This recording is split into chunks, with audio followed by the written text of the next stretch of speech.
What do you do if you've been podcasting for months, but you want to take a break? What do you do in that break? And can you change your direction when you come back? That's what my guest in this episode, Dear Menopause host Sonya Lovell did. In this episode, you're going to hear why she took a break, what she did to prepare her listeners, plus how she niched down on her return. We also talk about her podcast and what listeners can get from her show. My name is Alison Fraser. I'm a podcast coach helping women create podcasts to boost their business. I've been a journalist for 25 years, a podcast fan since 2008, and I host 2 shows of my own. Women Who Podcast is the show that shares real-life stories and actionable tips so you can create a podcast that works for you.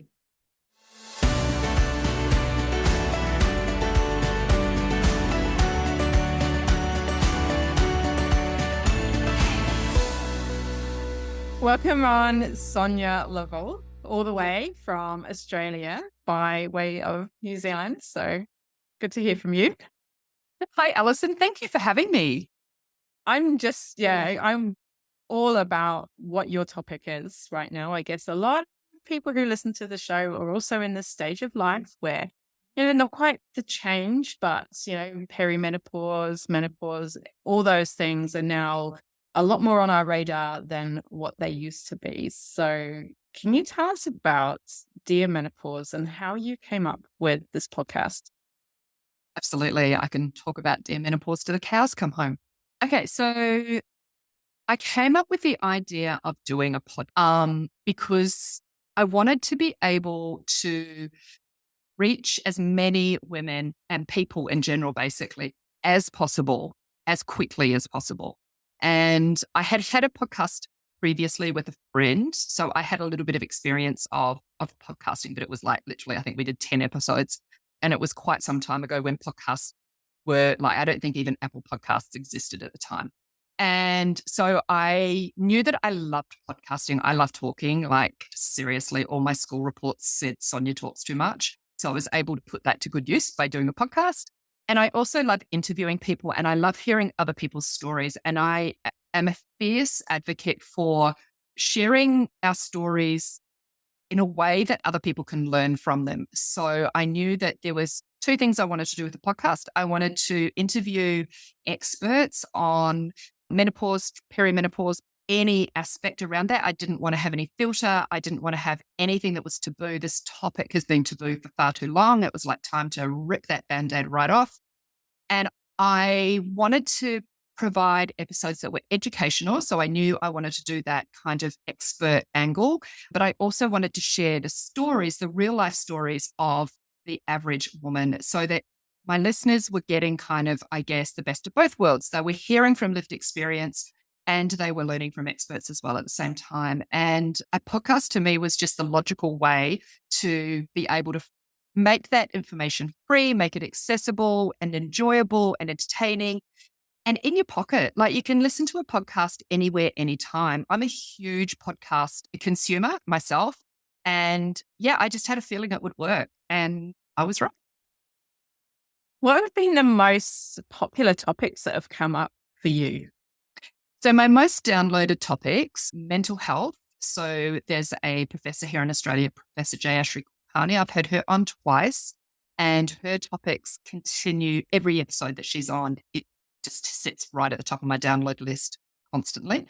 The second one is nutrition. So I have a connection here in Australia, Angelique Clark, who is pretty much Australia's leading dietitian right now on perimenopausal nutrition for women. And I've done 2 episodes with her. And again, they bang straight to the top of the charts and stay there. One of the very, very, very, very first episodes I did, and I was beside myself with excitement when I landed this interview, was with Ali Dado, who had just published her book, Queen Menopause. So Ali, for anyone that's maybe listening from a country that's not familiar with Ali, was she was a teenage heartthrob. Pretty much, she was on the cover of Dolly magazines, and every girl wanted to be her. Every teenage girl wanted to be her. Every teenage boy wanted to be with her. And she went on to marry Cameron Daddo, who is one of the Daddo brothers. So the Daddo brothers from the 90s, pretty much being the Hemsworths of today. So they became this very glamour couple. They went off and lived in LA and did the whole modeling, acting thing. But Ellie is in fact now living in Australia, and she's a mum. She's very down to earth, and she's been very, very open about her menopause story. So I landed her as one of my first episodes. And to this day, she continues to sit up in the top 5 as well. For me, like menopause, I guess that it happens to be the stage of life I am now. I'm in my late 40s, or I still say mid 40s, but 40s. Yeah, Generation X. I never really heard anything when my mum was the age that I am now. Like, even like hearing her talk about it, she never talked about it. But now the people that I'm around, we talk about, there was one of my friends who goes, oh, I forget things all the time. I blame it on the menopause, it's the menopause brain fog. And I've heard other people talk about menopause brain fog. And, there's so many books around, like Davina McCall in the UK has got this big book about menopause. So what is it that makes that we're now talking about it now? Why is it so acceptable to be talking about this change that women go through? Yeah, that is a really good question. And interestingly, it's not always still acceptable. There is definitely corners of society where we still get pushback all the time. I now work alongside my advocacy work and my podcast. I work at an organization called Menopause Friendly Australia, and we provide workplace training and different support for organizations, corporates. And when we speak publicly about menopause in the workplace, it's surprising how much pushback there still is there. And it's not always just from the men, from women as well. Particularly, we find older women from the generation above us that, probably they sit in 2 camps. They either cruised through their perimenopause and their menopause without, too much bother. And that is 20% of the population will actually just cruise through their perimenopause and their menopause. And the only thing they'll notice is their periods stop. And, that's amazing for anybody that's able to have that experience. So they either sit in that camp, or, they did struggle and they had to do the hard work and not say a word to anyone. And therefore, maybe there's a little bit of resentment that we are now this generation coming through, just literally pulling all the Band-Aids off and pulling up the rugs and saying, nah, you know what? This is actually really hard for some women. And you, the patriarchy, need to know about this. And there are ways that we can keep women in the workforce, and there are ways that we can support our mothers and our daughters and our sisters and our aunts without, having to keep it all on the down low in the quiet. So it is definitely talked about more. As awareness is increasing every day. And, I launched my podcast. It'll be 2 years in May 24 from when I launched the podcast. And that was when I first decided that I wanted to move into this space and really step into being educational and informative and empowering for women around perimenopause. And I could see this wave kind of coming towards us here in this part of the world, coming from the likes of the Davina McCalls in the UK, Dr. Louise and others. And then in the US as well, there've been some great spokeswomen there as well ahead of us. And I could kind of see it was like watching this wave come towards us, that things were going to change here. The conversation was going to open up, policies were going to change, organizations were going to become more inclusive. And so I think that from our perspective down here, it's come off the coattails of the change that's happened in the countries before us. What spearheaded the change over there? So if we look at the UK, it was a woman called Diane Danzenbrink who launched a campaign going back now. I'm going to get this date wrong, but it's like 12 to 15 years ago. She launched a huge campaign called Make Menopause Matter. And that came off the back of her personal experience where she suffered some significant mental health issues, had suicidal ideation, and I think she's a psychologist. I know she's a doctor, but I have a feeling she's in the psychology field. And so when she was able to make the connection between what she was experiencing and the fact that she was in her menopausal years, and then did some research, there is research out there that that predates all of these conversations. She took it upon herself to create this huge awareness campaign in the UK that ended up in Parliament.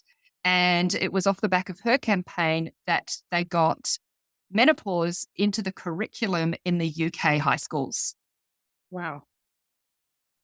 So it's not going to come as a big surprise when you hit that time, whenever it is. No, and it's just one of a number of transitions that women go through.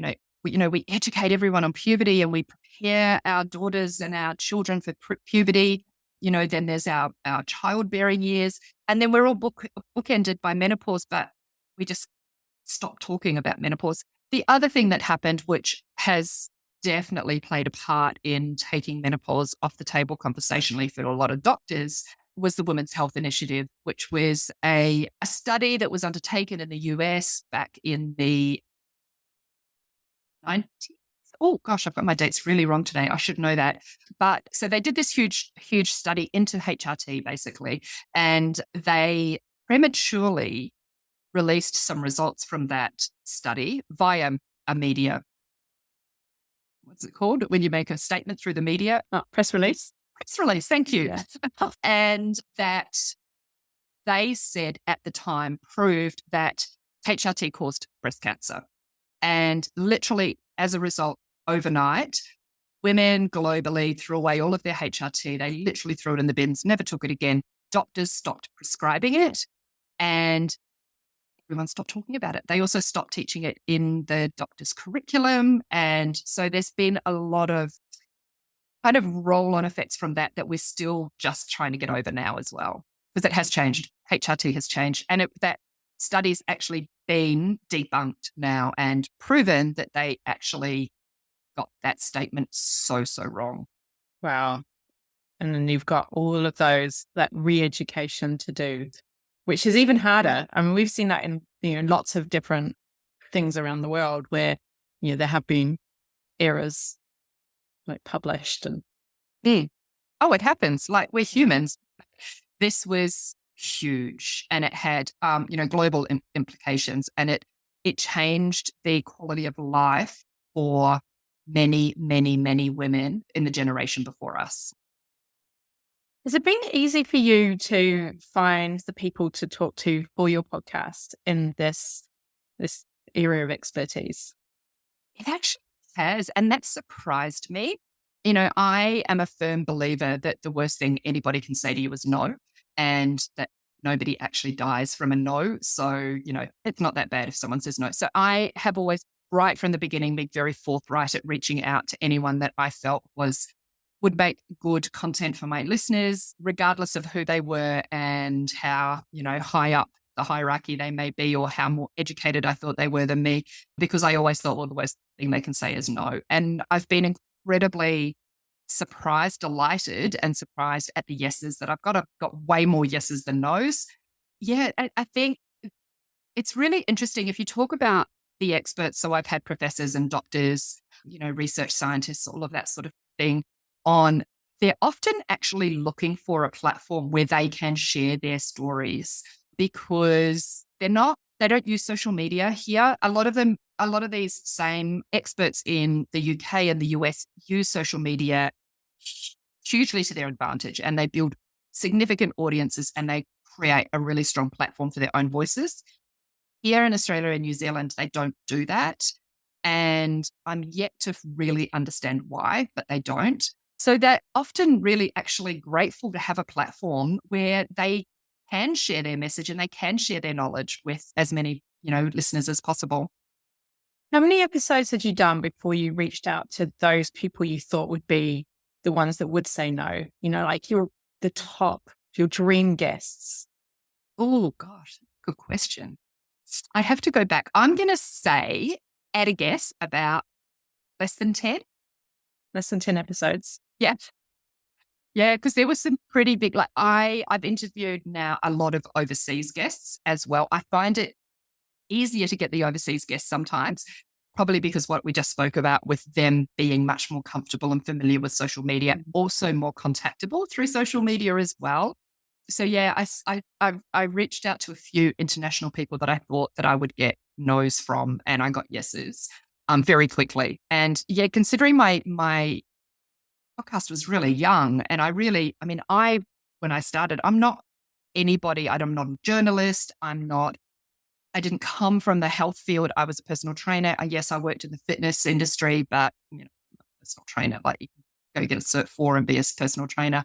So from a qualification or a position of leadership point of view, no one knew who I was. I was just this person that decided to launch a podcast and that was ballsy enough to ask for the interviews. The reason I ask was because a lot of us have a dream list of guests that we'd like to have and can be afraid of reaching out to them for fear of that no. But you've proven that you can do it right from the beginning and to not be afraid of the no. As you say, what is the worst that can happen? Like nothing really. You just move on to the next guy. Exactly. Then you're not going to go to bed that night wondering whether you could have got them. You did or you didn't. And I bet those guests that you've had on have then been able to point you in the direction of other people that would be great for your show. Absolutely. I have made the most incredible connections just literally through the interviews that I've done. And I'm then able to leverage their little black book, if you like, and say, hey, you know what? I really want to talk about this topic. Who do you know that you can help put me in touch with? So my network my network is huge now. I'm really grateful for that. Really, really grateful for that. And I know how to leverage those relationships as well, but make it, so that it works for both of us. Do you ask them at the end of your interview, is there anyone that you think would be good to come on my podcast? No, I haven't, but I think that's a really good question. I might have to steal that. So how do you do it then? If you haven't done that, how have you leveraged those relationships? Usually via email or social media conversations in the DMs. Yeah. However, I was communicating with them to set the interview up. Yeah. Yeah. Because I've done that myself with my other podcast, Scottish at Heart. So I did an interview with someone who he sounded really well connected because of the things he was talking about. And afterwards it was, is there anyone that you would be able to connect me to? I've actually started a dream list. And he just said, send me a list and I'll see who I can connect you to. Right. Did he connect you with anyone? That related in three connections. Okay. So, yeah, it was a small list. I've got a dream guest on there, which I reckon I'll get to one day. I want to know who your dream guest is. I'll tell you off there because, Okay. You never know. I might know them. You never know. So with your podcast, I've noticed that you have seasons. Did you decide to do seasons straight away or how did that come about? No, I did not, which is why my episode numbers don't change. So no, I didn't start my podcast with much of a strategy other than knowing what I wanted to deliver. I didn't put enough thought in some respects into the impact that it would have on me from a time perspective, from the amount of time that goes into, I still edit and produce all of my own podcasts. I don't have a team. I had to laugh once. I did a TV interview recently and a lady emailed me afterwards and just had seen me on the TV and I replied and she hit me back and went, oh my God, I can't believe you actually replied to me. It's you, not one of your team. And I was like, God, honey, if only you knew, I do not have a team. It was so cute. But at the same time, I think reflective of how many perhaps people of influence or people that have a presence are actually surrounded by a team. And I definitely am not. So the reason that I ended up taking a break, and I think it was at episode 79. So I'd done 79 weeks straight. So, and actually it was a little bit longer than that because I'd also done like bonus episodes along the way on different things that had kind of cropped up that I wanted to be outside of my normal schedule. So at episode 79, I called it the end of season 1. And the reason that I did that was really because I was starting to suffer a little bit of burnout. I was tired. I was juggling a lot of things in the background that weren't podcast related. And I felt like the podcast was starting to kind of be impacted by those.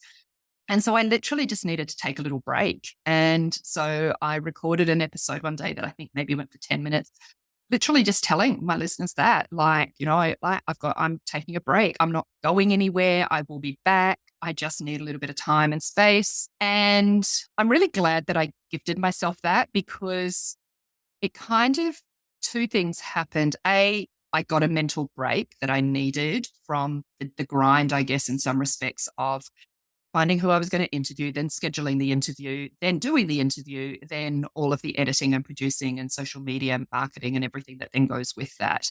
So I got a big break from that. I can remember now how long my break actually was. I'm going to say it was like maybe about 8 weeks, something like that.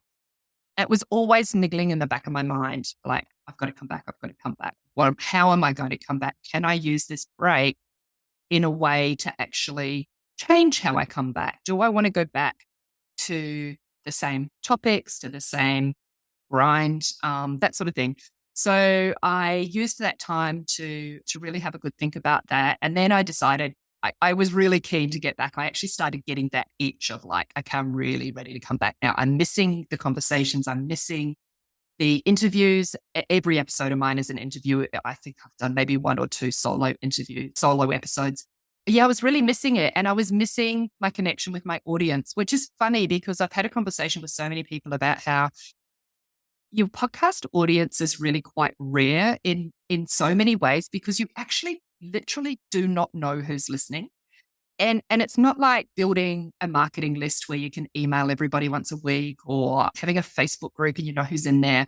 Your podcast audience is a little bit more untouchable in some ways, if they choose to be. I know I've become friends on social media with certain listeners, but that's a rarity compared to I know how many people I actually have out there listening.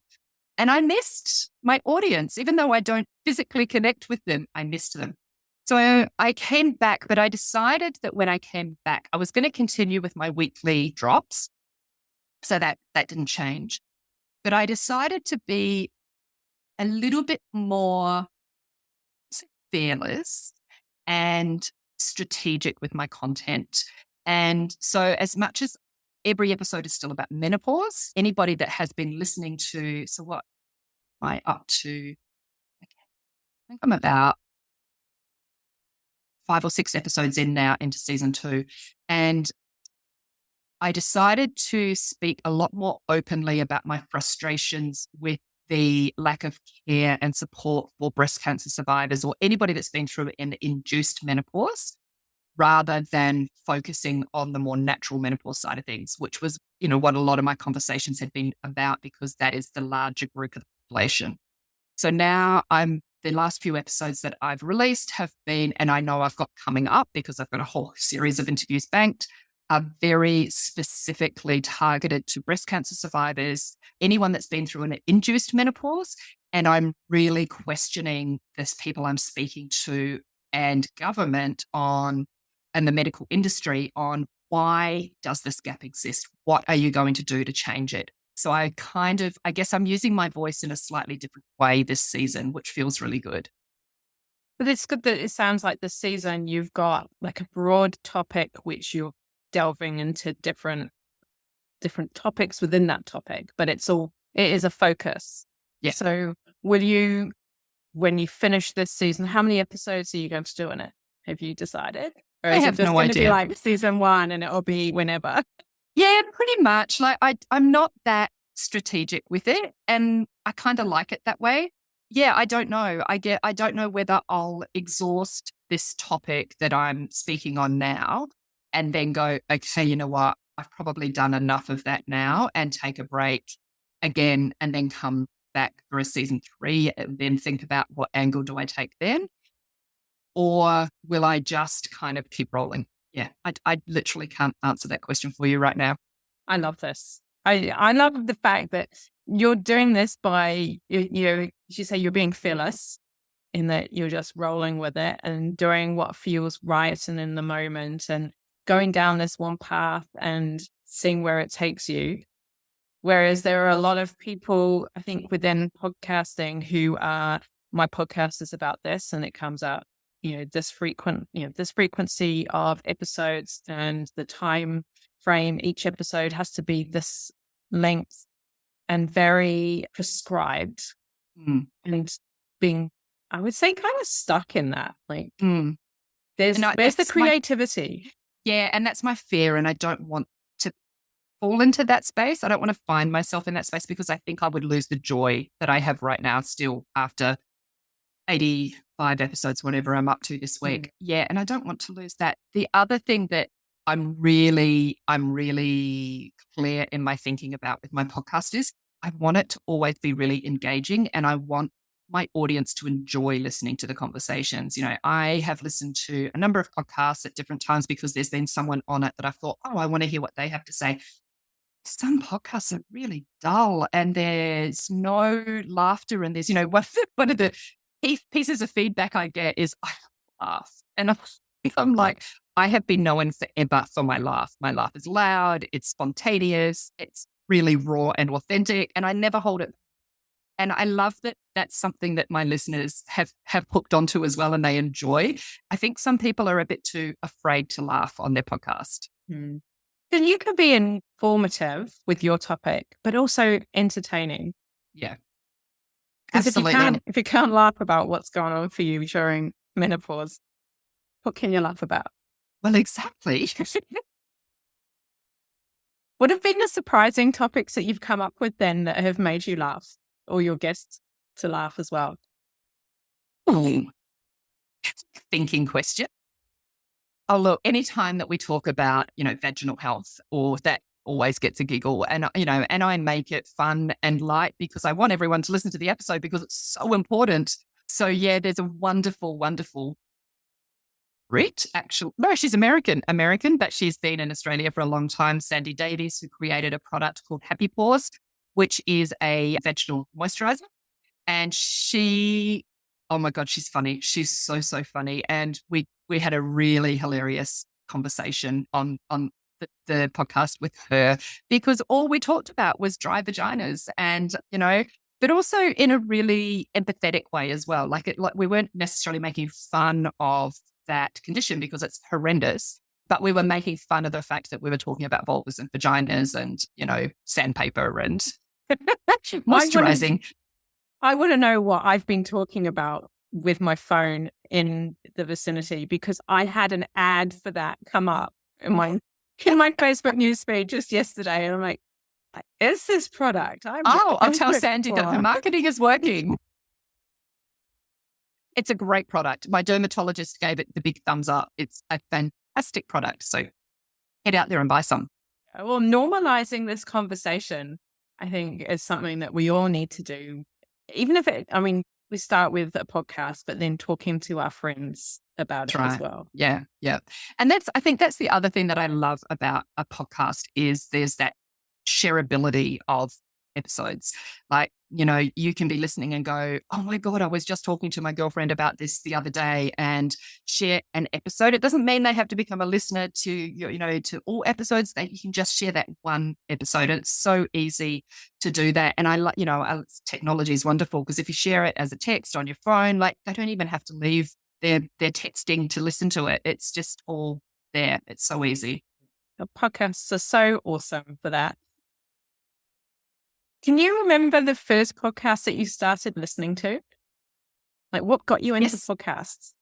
Oh, true crime got me into podcasts. The first podcast that I listened to that I remember as a series was Serial, and it was the true crime story of Adnan Syed, a young American college student who was jailed for the murder of his girlfriend. I mean, most people are familiar with the story, but yeah, that was the first series that Serial did, and that hooked me into podcasts almost like as a form of entertainment. Yeah, that's my first memory of the podcast that sticks with me as being my first one that really hooked me in. How did you find out about it? Oh, that's a good question. I'm going to hazard a guess that maybe somebody on social media was talking about it, or somebody somewhere was talking about it. And I remember we listened to it on a road trip, actually. We had been away camping with our kids and we were driving home, and I said to my husband, oh, can we put this podcast on? You know, and we binged a number of episodes, and my boys are now young adults. So I'm going to say this is like 10 odd years ago. And we were talking about Adnan Syed around the dinner table the other night. And because my youngest son is a huge podcast consumer as well. And we share each episode, series and episodes and with each other all the time. And I said to him, "Oh, do you remember that we were on a road trip once and we listened to the Serial podcast?" And he goes, "Yeah, how could I forget it? You made us listen to it for the whole trip." And my eldest son was there as well and goes, "Yep, I definitely remember listening to that." And I was like, that's so cool. Like, it's like, to me, something that I wouldn't have expected them to hold as a memory, but they both remember that story from the podcast. Will they go into podcasting too, just like their mum? Do you know what? We have hilarious conversations about that. I wouldn't be surprised to see my youngest pop up on a podcast at some point in time. And my eldest is the one that probably talks about it the most, but I don't see him actually doing it. Yeah, I don't know if anybody had listened to his. It would be very random.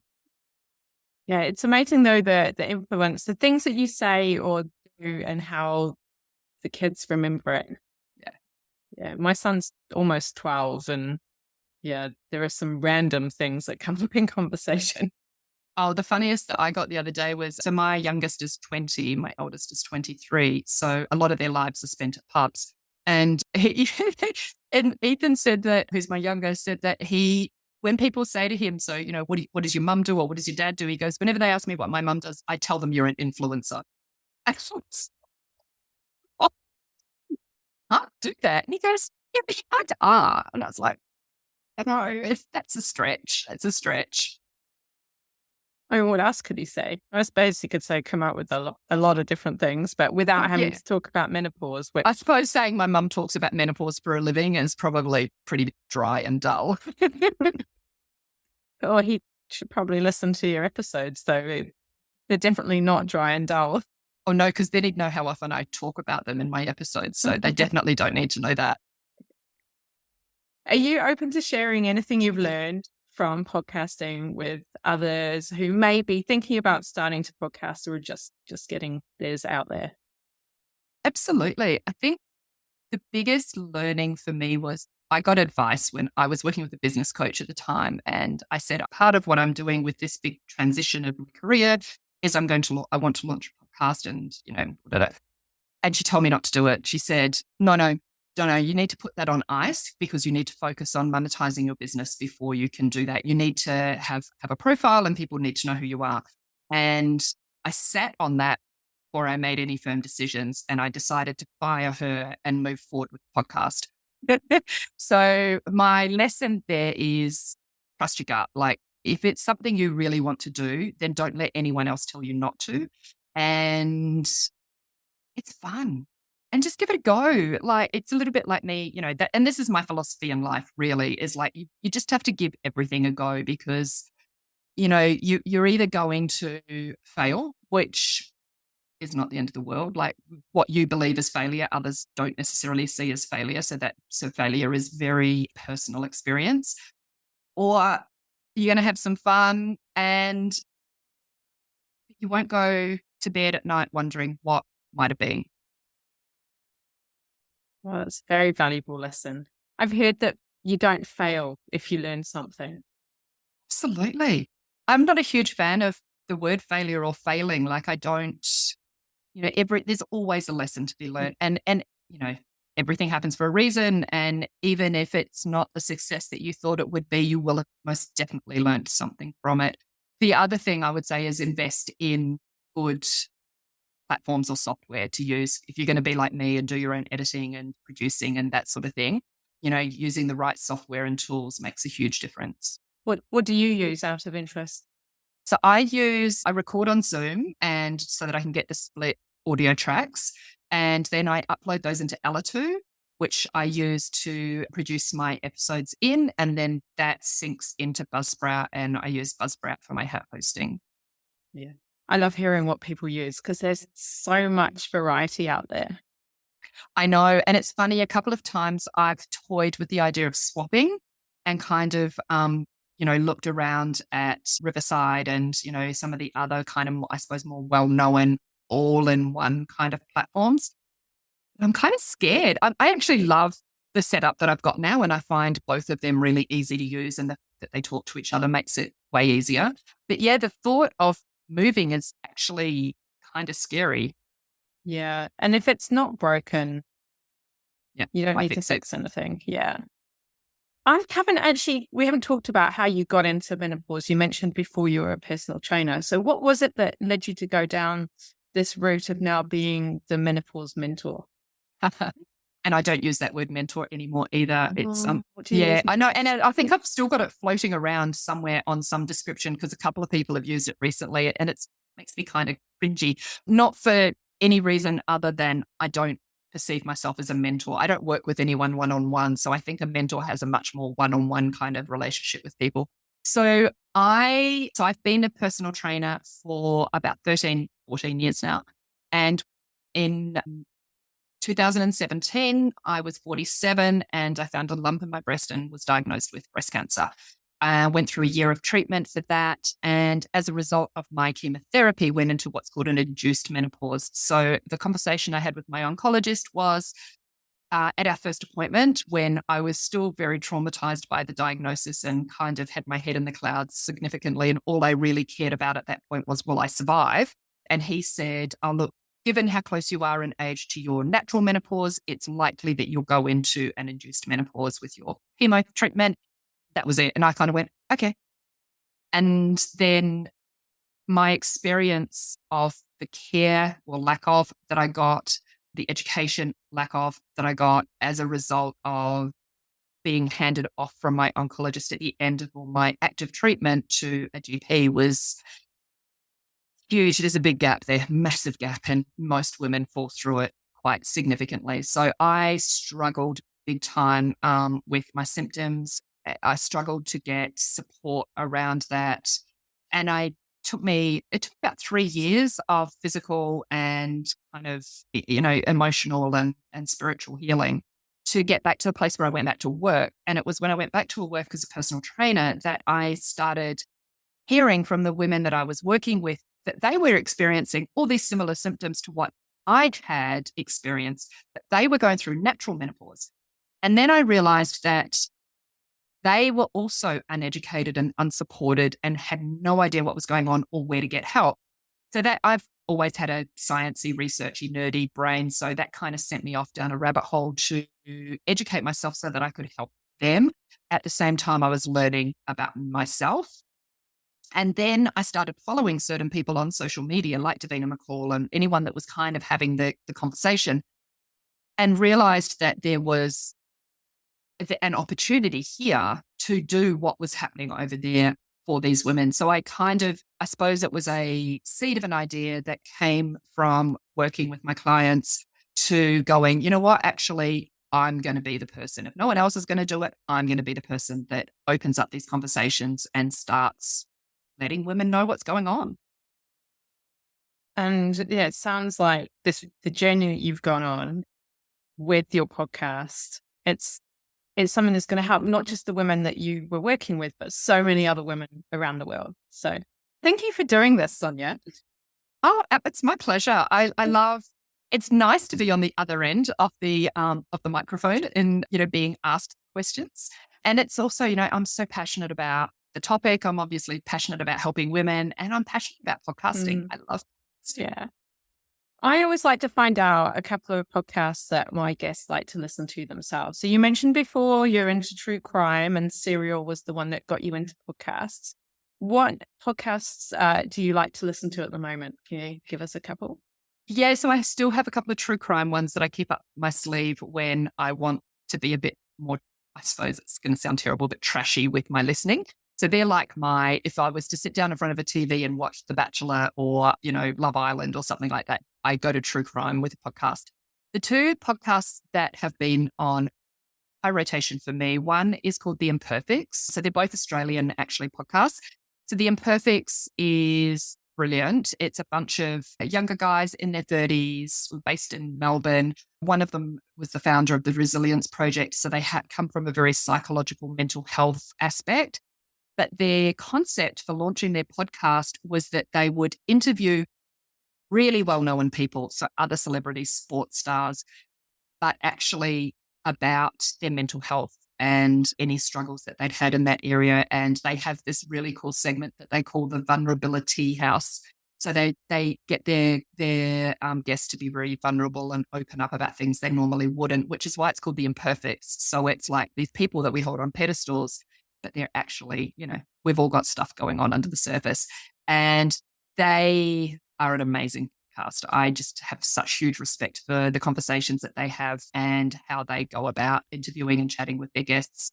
The second one is an Australian podcast called Bang On, it started off as a weekly podcast by two media giants, Miff Warhurst and Zan Rowe, who anybody that is my age in Australia grew up listening to them on Triple J. They've always been part of the ABC kind of family here in the media. They're in their 40s. Miff, I think, has actually just turned 50. They're just the most incredible women. And they started this podcast. So they had a friendship. They never were on air together, but they had a friendship outside of that. They came together to do this podcast. And the concept is, what are you banging on about this week? So that's where the name of the podcast kind of came from. But they talk about fashion, culture, and, basically just all the kind of juicy, fun stuff that's going on in the world. They talk a little bit about politics, but each week it's in real time. So I think they record on like a Wednesday or something and drop the episodes on a Thursday. So whatever they've talked about in that week is relevant to what's actually going on in the world at the time. And it's funny. The two of them together are hilarious. They're so knowledgeable. They're very, anything to do with music, arts, fashion, life. They are all over it. And if they don't know, they say they don't know. Sometimes Miff is even Googling on air while they're recording on certain things. They're just fun. And their community of listeners are called the Bang Fam. And so there's little secret signs if you're out and you bump into someone and you happen to notice that they're listening to, there's a little side there. Hey, Bang Fam.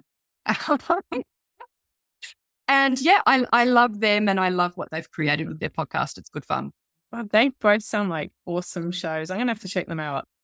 Yeah. And Bang Fam or Bang On, I have listened to every episode since it was released. Wow. I guess that would probably be one of like a podcast. If you had another podcast that you wanted to listen to and you have to drop one, that is one that stays. Mm-hmm. Like that does not go anywhere. I think everyone's got their favorite podcast where it doesn't matter how many other podcasts you add to your playlist. There is a show that will never get dropped. Yeah, that's mine. Yeah. Awesome. Thank you so much for sharing that, Sonya. And we'll have links to everything that you have going on in the show notes. So people can, if they love the sound of what you're doing, they can get more from you. So thank you so much for coming on and talking about Dear Menopause and everything else that we've talked about today. Oh, thank you so much, Alison. And thank you for shining a light on female podcasters. It's so important. And yeah, there's lots of great voices out there that deserve to be heard and recognized. Yeah, let's get some more women in the top 10. Yeah, yes, definitely. Globally. Yeah, cool. Thank you. Thanks, Alison. So if you've been thinking about taking a break, just know that it's been done before, that it's open to you, and you can change your podcast when you return.